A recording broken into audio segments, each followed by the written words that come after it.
holy mother of how the hell did the script get approved? I mean, just reading it, you'll be like, none of the characters' action makes any sense whatsoever. And of course, today I'll be focusing mainly on the last part of the movie, even though, I mean, throughout the movie, there's lots of things kind of wrong with it or bad with the movie, but the last part of the movie just takes it to a whole new level.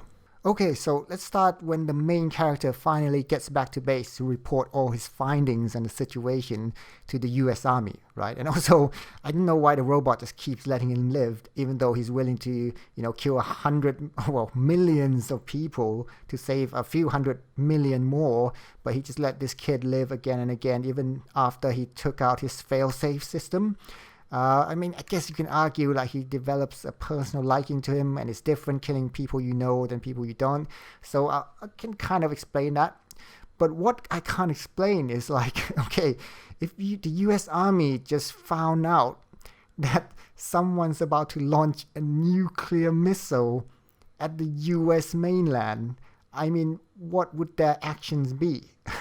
I mean, it could be several number of things, but I'm sure as hell one of those options would not be, I know what, we'll let a sergeant or whatever, the low-ranking soldier with absolutely no combat experience, we'll just send him alone with like a few handguns and put him in a beat-up car that will probably break down on the way to the mission. It's like, what the hell? What? It makes absolutely no sense. Now, that was a short throwaway line to try and maybe attempt to explain why we're doing this by one of the officers. He's like, I'm not going to risk starting a war with Russia, unless I have the full intel.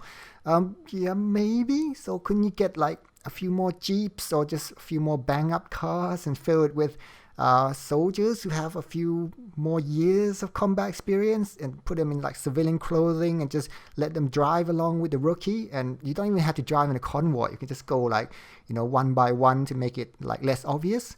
And even then, you were sending like bloody drones with missile anyway over the airspace, Russian airspace. I mean, throughout the whole last act, there were like drones with missile hovering over the base, getting ready to do airstrikes.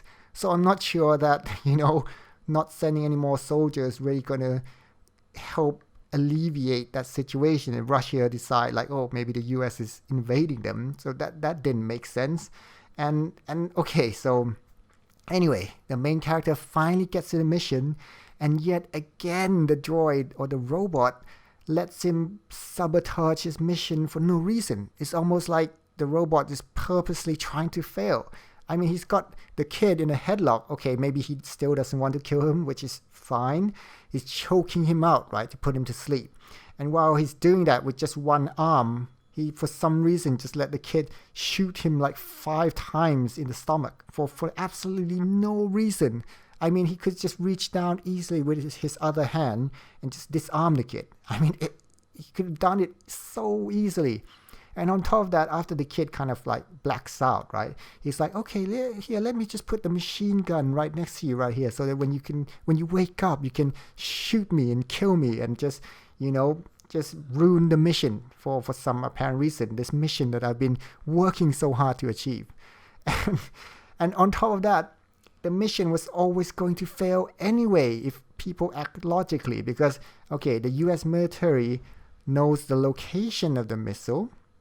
Right, they've got drones hovering overhead with missile ready to strike, and they actually see the bloody missile getting ready to launch.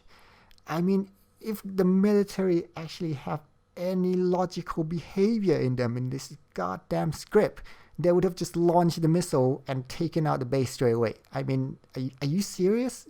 I mean, this is what's so frustrating me. Like the whole of the last act, right? They have drones getting ready to strike the base and destroy the nuclear missile being launched. And for some reason, they're like, they act as if they can't do it unless they're given order by the little soldier kid running around in the base. They were like, Harp, man, give us the signal, give us the word.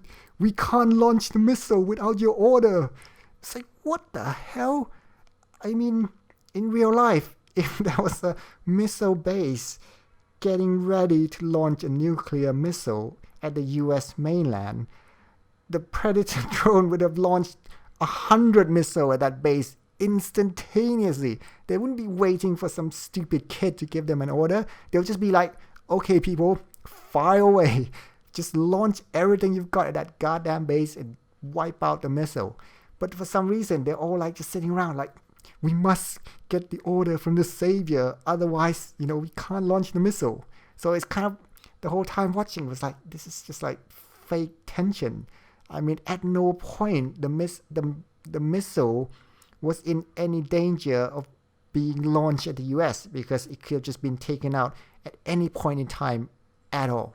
Okay, I think I've ranted enough about this movie, but to be honest, throughout the movie there were things that I didn't really like or things that I thought was wrong with it. And overall, I didn't really think it was a good movie, but it was the ending that really pushed me over the edge and just got me so angry. But I mean, after about half an hour I realized it's not like a theatrical level movie, I mean, not that there's anything wrong with that, but when you watch a theatrical level movie, even the really bad ones, there are like certain levels of, you can feel that it's like a bigger budgeted movie kind of thing, like even like Alien versus Predator or whatever. I mean, I know we all kind of take the mickey or make fun of those kind of movies, but there's still like the cinematography and like the set design things, there's a certain level when you watch it, okay, it's polished enough to be like a cinema movie, right? Even though it's really bad.